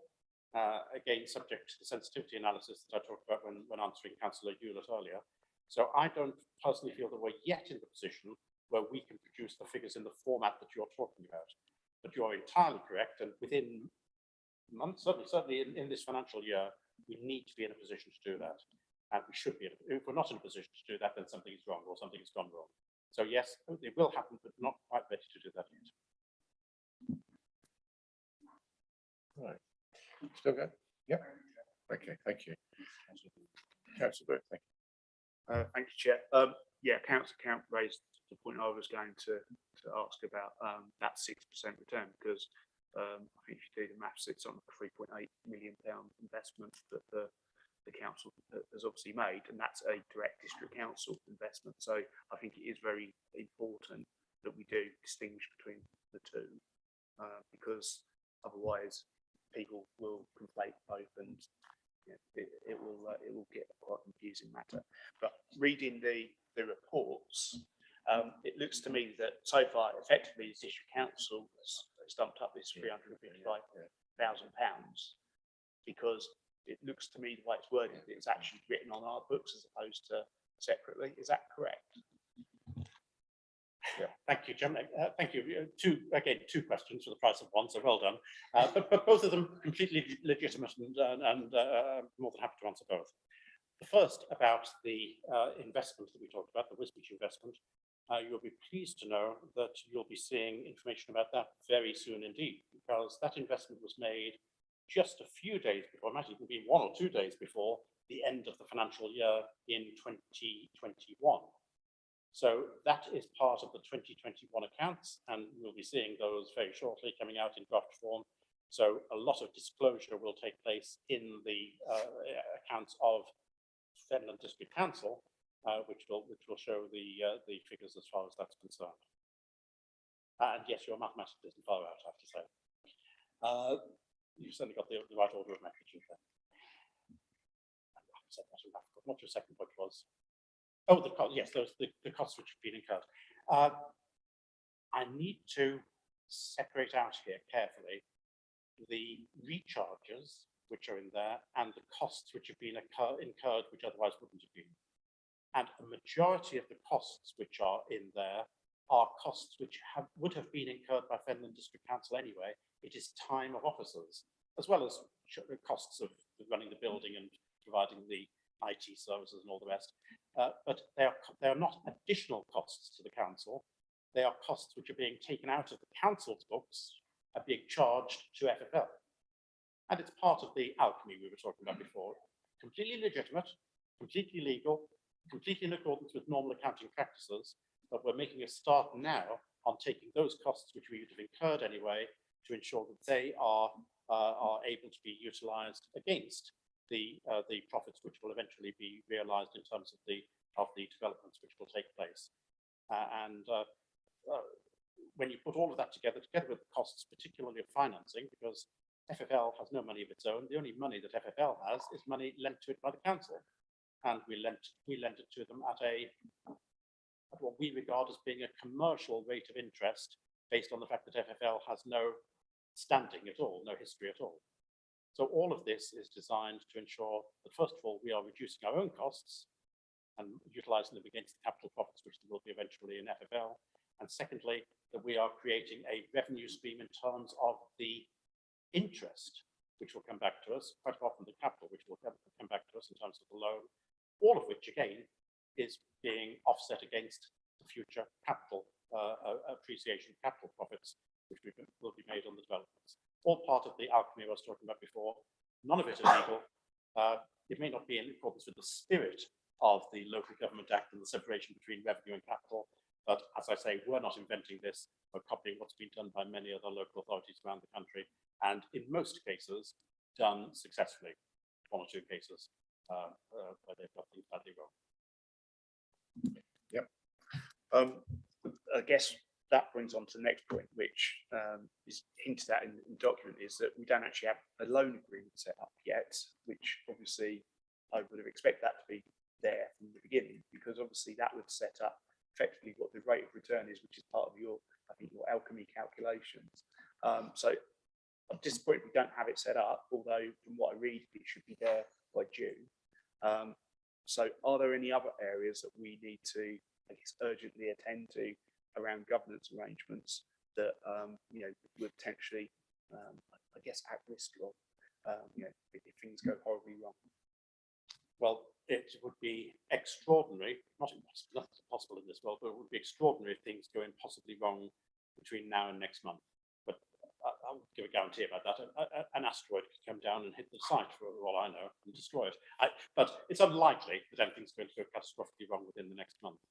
And you are correct that if it had been an ideal world, we'd have gone iteratively, done thing A, then thing B, then thing C, and then thing D, one at a time in a logical order. That would have been the ideal thing to do. But we had opportunities available to us, and we didn't want to hold ourselves back unnecessarily by being too iterative in the way in which we did things. So yes, we were aware that there needed to be, and still needs to be, this service level agreement, which is in draft form and will be ready by next month. But yes, there are other things as well. There is the loan agreement itself. We already know what the terms of that's going to be, but it hasn't officially been put through the books, agreed by both the council and by FFL itself. Additionally, there is I believe, a very important document which will be needed, which will be to do with directors' liability in FFL, because these directors are directors of a limited company with legal responsibilities. But let's be honest, they're in that position because they are employees of Fenland District Council. So we mustn't put them in a position where, in fulfilling their responsibilities as employees to Fenland District Council, they put themselves at personal liability within FFL itself. So there are those documents. I may have open-ended questions such as the one you've just given are really dangerous because you never know what you've forgotten. So I've just looked into to our section 151 officer if there's any other significant document which is needed for the purposes of. No, and I'm working with Amy closely on this, and you'll take the FDC have legal advisors, but FFL have legal advisors as well. So we have draft agreements in all three of those areas, but they now need to formally go to an FFL board and then come to the investment board. And that's the stage we're at, but that should all happen by the 13th of June. And I think just picking up on the point about liability, do we have the appropriate insurances in place to protect both FFL and Fenland District Council? Since you asked if they're in place, I'm now going to defer to the section 151 officer on whether they're actually already in place. But they are in place. That's simple as that one. Yeah. Okay. Councillor, another one? Yeah. Sorry. And well, one point I just want to sort of say is that, you know, something like a LATCO, you probably wouldn't expect to get a return because it's a medium to long-term investment. So we're probably talking 3 to 4 years before we start to see a return. So we just need to recognise that that is the risk that we take as an organisation. So, but I guess the other point I just want to pick up on was, I guess, around separation of duty. And it goes back to, I guess, comments made on about the 3rd of December 2021, when there was an investment opportunity in Whittlesea. And the way it reads to me is that the decision was going to be down to the investment board. But obviously, the LATCO FFL is a separate legal entity, and surely that decision would be down to those directors as opposed to the members of the investment board, or was it going to be part of our second strategy, which is the commercial investment strategy under FDC? Excellent. Well, that wasn't the only opportunity that there's been in the last 12 months. And I think it's worthwhile explaining what happens when these opportunities arise. I've already explained the number of different ways in which they can arise. And when they do arise, we first of all discuss it on an informal basis. And it tends to be a discussion, at least initially, between myself and Peter. And we discuss in principle, is this something which we could or should be interested in? And could the numbers possibly work out? And it's surprising and a bit depressing that all too often, as soon as you do any digging at all into something, you start seeing underneath there are problems which may cause some significant difficulty. And we can't be totally risk averse. We've got to be willing to accept some level of risk, but there are risks and there are risks. And we're talking about public money here, and risks which you might care to take almost as a gamble if you were a commercial organization, especially if you were a commercial organization with a fair amount of business in a number of different ways. So you're able to offset the risk in one area against the risk in another. You're not, when you're starting off in this process and when you're using public money and when you don't have a large number of different projects to offset risk against each other, you have to be that little bit more cautious. So for example, in one case where we discovered that one of the investments that we were seriously considering, there was a tenant break clause which could be exercised in that might be 1 year out, in 2024 and another one in 2031, and it might be a year out in those numbers. When we saw that and when we started to dig, we realised, well, what would happen if the tenant did exercise that break, and where would we be left so far as the investment is concerned? And it wasn't an unmanageable problem, but it took us that much further down the level of area of risk where we started to feel uncomfortable and we didn't push it any further. And what we try to do is, when evaluating these risks initially, we try not, in fact we don't, incur outside expense.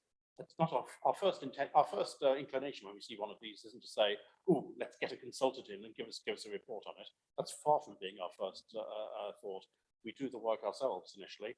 We utilize some of the professional knowledge that we've got with some of the FTC officers in some cases as well, and for that matter on the finance side also, in order to get an initial evaluation about whether it's worthwhile going ahead at all. And that's before we even start thinking, should this be in Fenland District Council or should this be in Fenland Future Limited?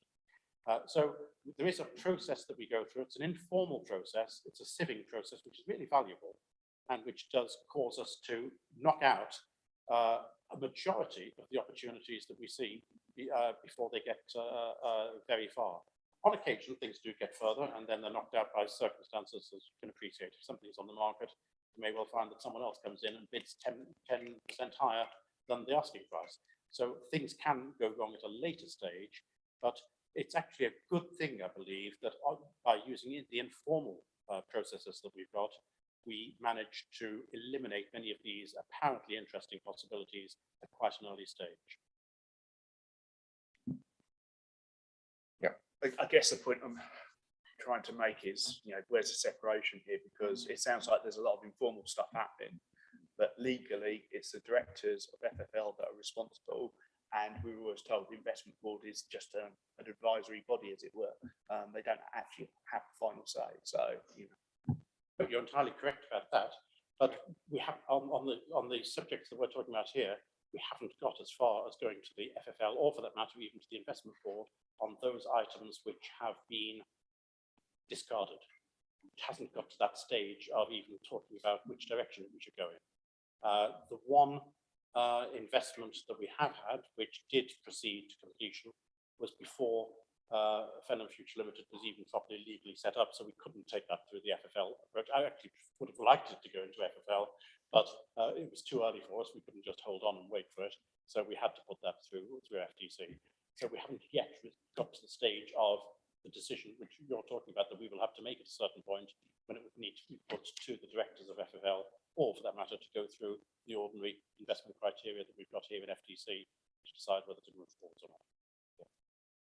I think Councillor Seeley likes to go in there. Thank you. Yeah, could I just add something to that? Because obviously I've seen how it works in practice. And I think if it got to the stage where the directors were having to take a decision that was very different to the advice they've been offered by the various people who offer advice, including the investment board, then we've done something really wrong. Because the point of having a board to offer advice is to listen to it. So far, I've found that it all works pretty well. I think it would be a pretty unusual circumstance if the directors were to see a situation where they wanted to proceed with something, for instance, that the investment board had said, that's no go. I can't imagine that happening. And if it were to happen, I think something probably would have gone wrong. Thank you, Chairman. The members of these two bodies, are they the same people or are they different? So you're not marking each other's homework? No one who is a member of the investment board is a director of Fenland Future Limited. Councillor Wicks. Further on from that, can you clarify that the legal advice you're receiving for both these organisations is from two separate parties? I certainly can clarify that. Yes, yes. Councillor Coates. Thank you, Chair. The question and answer session has led me to a new train of thought. I just wanted to check out with you. The loan facility that will be made to Fenland Future Limited at some point in time, as you've correctly said, has to be made at a commercial rate. That commercial rate is dependent on risk analysis, which is due to state aid, and we have to come to thought on that. The recipient party has to come to thought on that. But it wasn't clear here whether we're talking about a lump sum and then they will find opportunities and buy them. Because if it's on a project by project basis, and each project has its own inherent risk, and therefore you'd have to do a different calculation depending on the risk of that project, because it's for that purpose. So I was just wondering which route you're going to be using. We're going down the company route, not the project route. So it is the company where we are looking at their externally verifiable financial standing. Now, the good thing about the company, from an external point of view, is that it's wholly owned by a council, and there is a potential reputational risk for a council if it allowed that company to fail. The bad thing is it's a completely new company with absolutely nothing behind it at all. So in those circumstances, the availability of cheap finance to such a company in the outside world would, well, it wouldn't exist at all. It will be rather expensive for them to borrow money. And I've got further discussions to have with Peter about this, but it's certainly not my intention that we will just throw a large dollop of money through a single loan transaction to FFL and say, get on with it, folks. That's not the plan at all. As far as I'm concerned, it will be done almost on a transactional basis, almost on a daily basis. And whatever the funding is that FFL requires is the funding which will be provided by the loan at that particular time, and interest will be worked out on that basis. So no, we're not following the idea that here's £10 million, folks, get on with it. Peter, maybe we should say something more. Okay, and I don't think the directors of FFL could accept that anyway. I think what they would want as part of the business plan, Councillor Camp, what we'd be doing is a cash flow would be part of that. So obviously I don't want an administratively burdensome drawdown every time they spend, but we might do it in quarterly phases. This is the spend profile for this period, and we'll draw down the money as and when we need that. But it's not going to be, let's throw them a lump sum, because I don't think that's commercially sound, doesn't make sense. It will be based on real cash flows and real business plans. Okay. You alluded earlier on to learning from mistakes of other similar organisations. I would hope also that you're learning from their successes as well. And maybe evidence of their success could be brought before this committee at a future occasion. The number of questions that have been asked and the concerns that have been raised today, well, thank you very much for your report. But I do feel that maybe I'll have a discussion with my colleagues on possibly bringing you before this committee again for an interim report, possibly in 6 months' time. I do hear the alarm bells ringing at phrases like risk, gambles, etc., the Midas touch, etc., etc. But thank you very much. It is a worthy venture. It is a gamble, and we hope you have every success. But I would like to keep tabs on this, if I might use that phrase, in a more strict way. Yes, Councillor Bowden. I do apologise, Chairman, because I know that was your summing up speech, but I will emphasise that when I was using words like gamble and excessive risk, for that matter even the Midas touch, I was doing it in such a way as to say that's what we're trying to avoid. Yeah. We do not regard this, what we're doing, as being a gamble. But we are alert to the danger that something like this could become a gamble if it's not properly controlled. Yeah, I think you've got to admit though that there is a large risk factor in this investment program, and we acknowledge that as well. But thank you very much indeed for a very interesting update report. Thank you.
Move on to item number 10, the future work programme.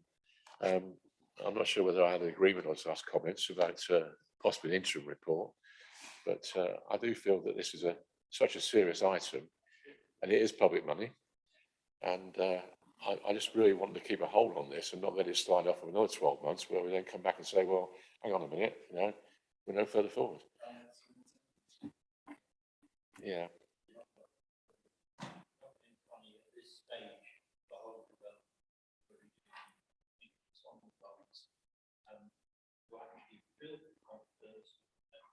Yeah.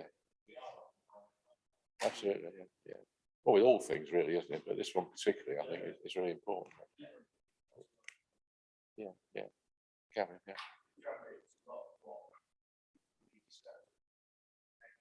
Yeah. Yeah. I know. Yeah. Yeah. That's true. Yeah, I'm going to say that actually, because I'm actually an observer on this investment board, so I do get the information, and Amy as well.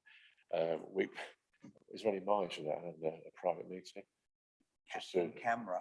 Yeah, just to reassure the members that in fact we're on the right lines. Any meeting of the council can take place in exempt session if there's reason, good enough reason to justify it under the Local Government Act. But I suppose we have to always come back to the point that the Overview and Scrutiny Committee is there to sort of give that public reassurance as well. Yeah. So there may be circumstances where it's appropriate, but we also need to think collectively together about how we can present the information to this committee in a way that gives you the information you need whilst safeguarding the overall commerciality, but in a public forum. And that's the challenge, isn't it? So I think the preference would always be to try and bring that information in some transparent way. But if we're hitting blocks with that in the manner that you've described, then obviously that is something we could consider. Yeah.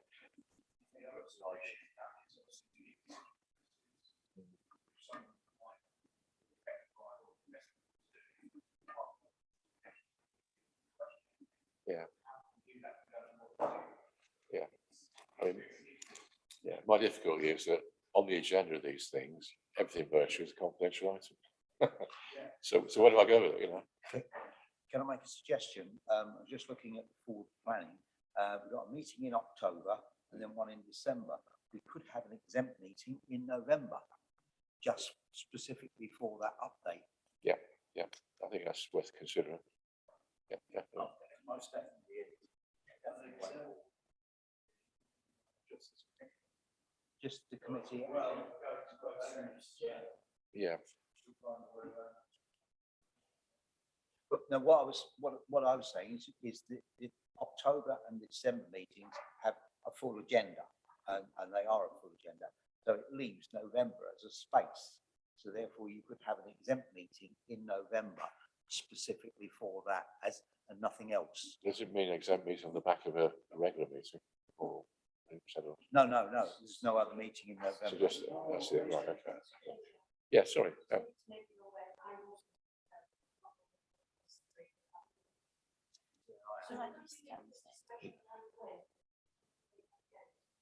Yeah. Okay. Amy, sorry. You've got to live off. Yeah, sorry, Steve, you did mention earlier. Yeah, you're fine. Okay. Thank you for your input today.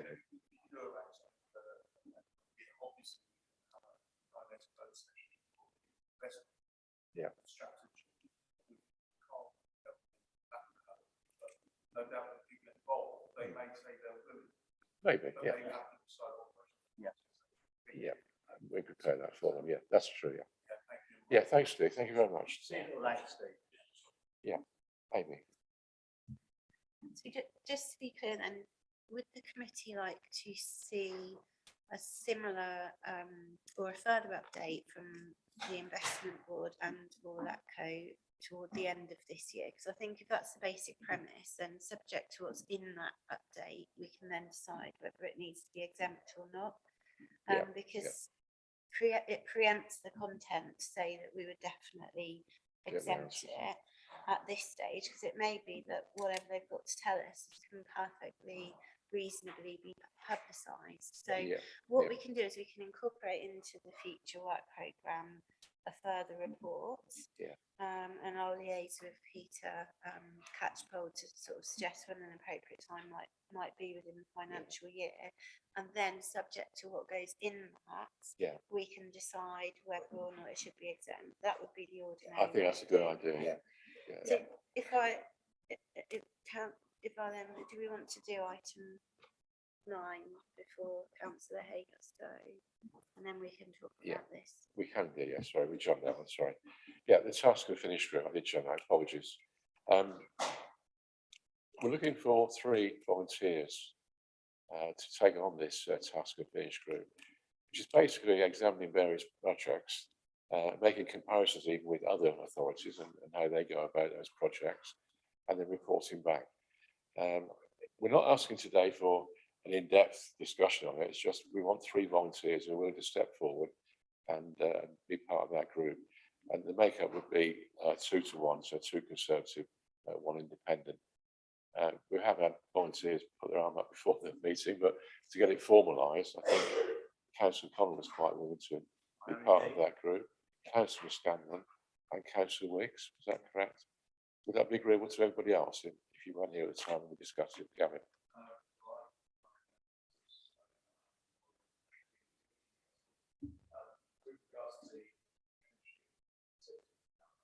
Yes, it does. Yeah, we discussed it before the meeting that 5 would seem a bit unwieldy. I don't know. We want to have an odd number, obviously, so we don't have a deadlock. So, what's the general feeling about that? 3 or 5? My view is 3. Yeah, It's less cumbersome, isn't it? yeah. Well, that's my thought. Yeah. You had your 3, and did you, on the ARP? Yes. You have substitutes anyway, so if you have a 2 and 1, then a substitute from each half. Other members can ask questions, can't they? They can filter it through. Yeah. The representative, can't they? Yeah, indeed. Yeah. I mean, they can liaise, can't they? So yeah.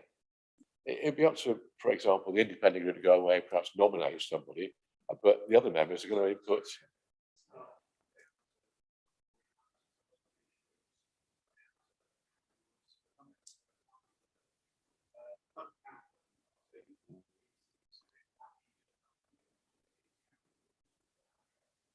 Yeah.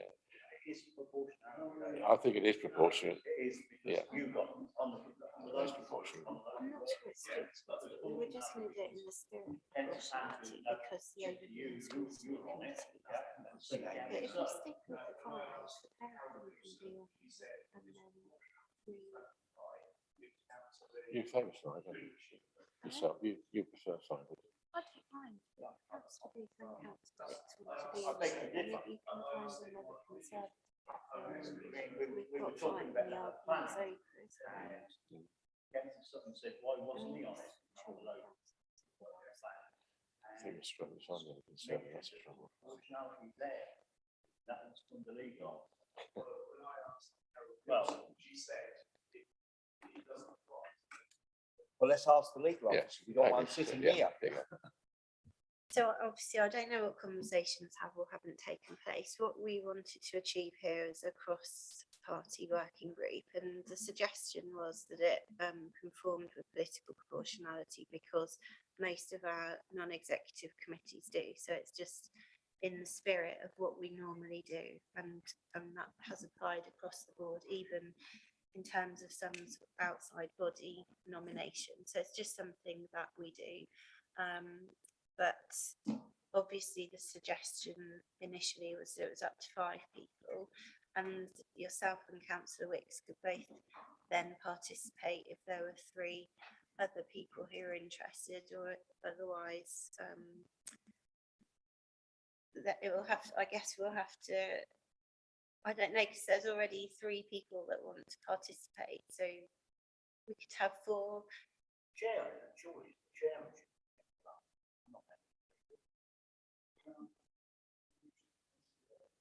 Yes, he did. Yeah. So I can see why you would like to participate.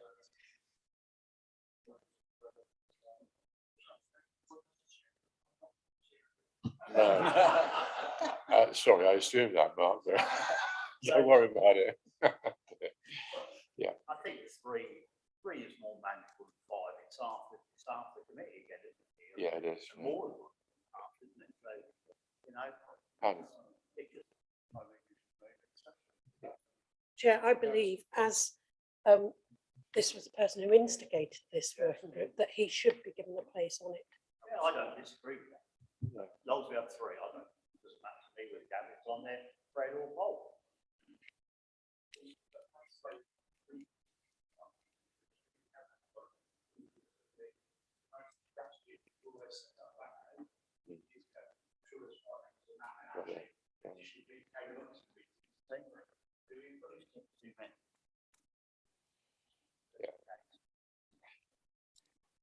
I will stick with the guns actually and say three.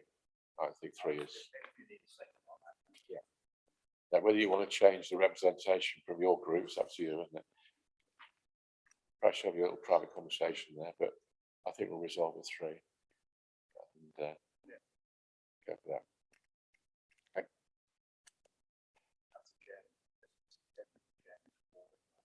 Yeah. Thank you, which I'll exercise. Thank you. All right, so that's the task and finish group. Well, I think we have decided, haven't we? It's up to, well, yeah, sorry, between the Gavin and Bob, we're going to have a fight over it and come up with a result. But we've nominated Dave and Alex to be our two representatives. So you.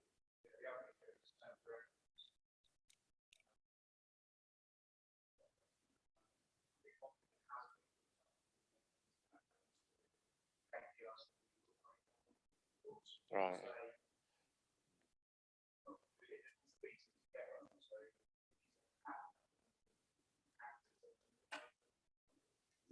No, we need the whole group, yeah, and we go into the answer.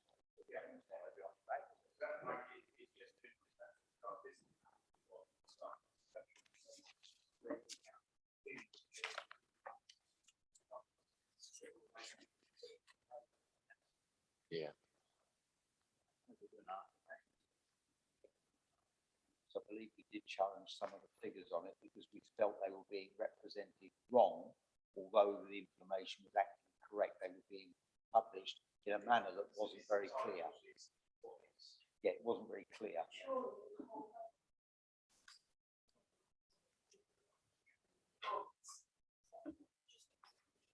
Yeah.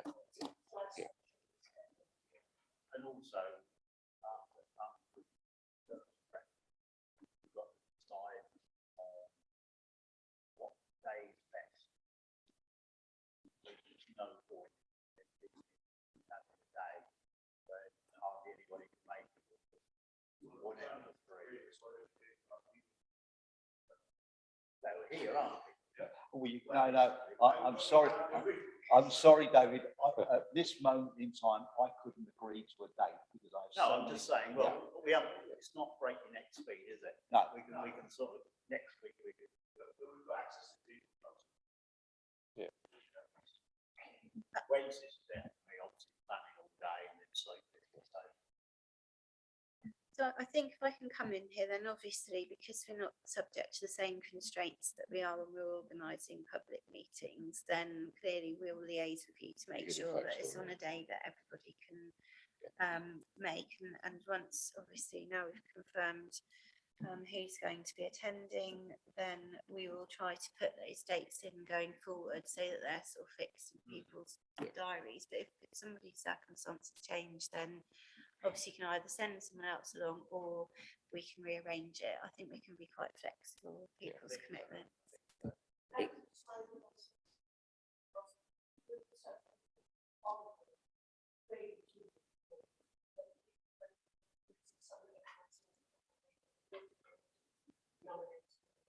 Yeah, we substitute, yeah. In simple terms, the task and finish group will be reporting back to the overview scrutiny committee so we can thrash out there. And I think simply 3 people more likely to get the business done than having 5 people and then having this sort of, well, I can't make this, I can't make that. So and of course, you've got 3 people to determine Exactly. Yeah. You can be more flexible. Yeah. I personally would like to recommend Councillor Hay as a substitute, because I think she's, I think Well, that's she's fine, very yeah. versed in task and finish groups. Yeah. And equally, you can have your own substitute on the other side. So, yeah. Okay. That's good. So that is a resolution. It would be 3 members with their substitute, or 2 substitutes, obviously. From there. Yeah. Okay. Right. So where we go from here? We come to, well, the future work programme. Do we need to expand on that? I think there is a little bit of room for discussion there. Next month was fairly light. I think, is it Councillor Scanlon, you were concerned about the local plan? Yeah, the local plan's coming forward, and that's in the agenda for next week's full council. Yeah, well, a bit late for that, aren't we? Okay. Other items, sorry. Yeah. Yeah. And you're on it, Sam. Yeah.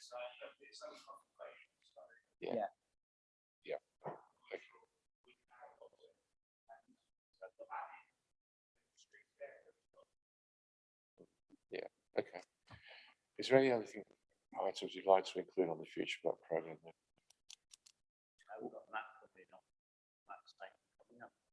Yeah. We've got the Clarion thing as well, perhaps sometime. Clarion or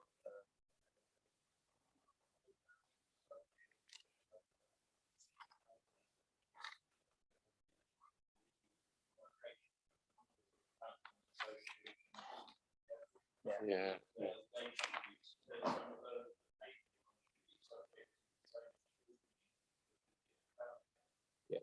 you did say that axiom.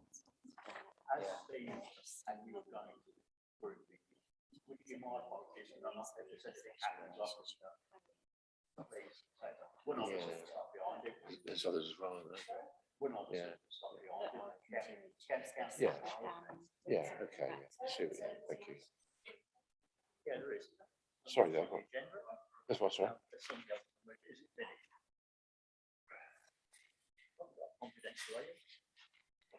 Not today, we haven't, no. No. September is Clarion. Okay. Well, as we're all sort of splintering away, we'll move on quickly, I think. Item number 11. Sorry, Gavin, yes. Yes, thank you. Yeah. Yeah.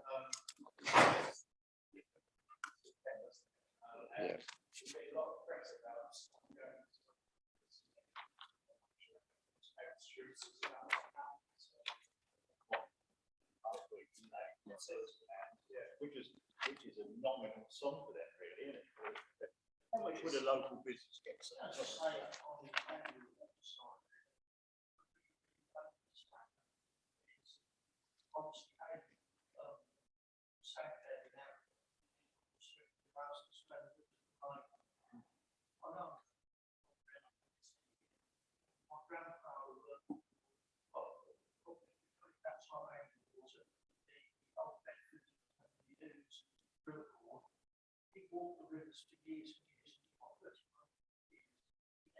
Not much to pay for us.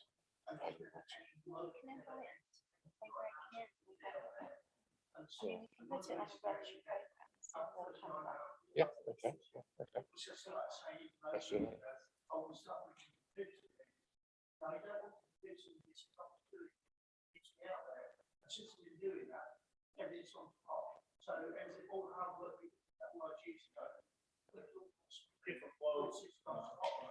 But you also have to remember, Anglian Water don't have to come before No, us. that's right. They're not statutory. They're not a statutory person.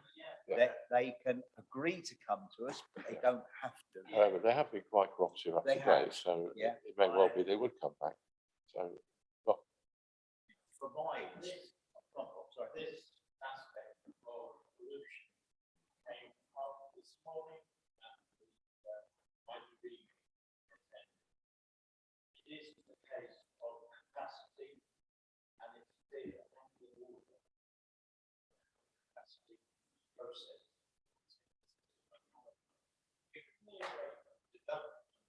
They should be making a greater effort to take part. It's basically because everybody has a right to what they can and can't do. let's see what happens. Okay. I'll throw it like now.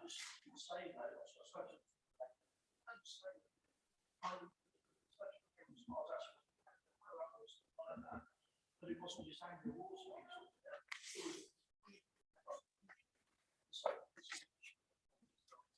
Yeah, okay. Sorry. Amy will make inquiries with Annual to see if they can be fitted into the programme. So, yeah, that's fine. Grant Soss is the guy you need to speak to. He's the regional director there. I'm in touch with him Right. on a regular basis to what he's doing in Donington. And okay. I'm not doing in Donington. No, they actually are. They really are. He's okay. Well, thank you very much. Okay. Item 11. Items which the chair is under item 3 are deemed urgent. There aren't any. So thank you very much indeed for your attendance today. I'll officially close the meeting at 3:37 or 15:37, whichever you prefer. Yeah. Thank you all very much. Thank you. See you later. Yeah, alligator in a wild crocodile.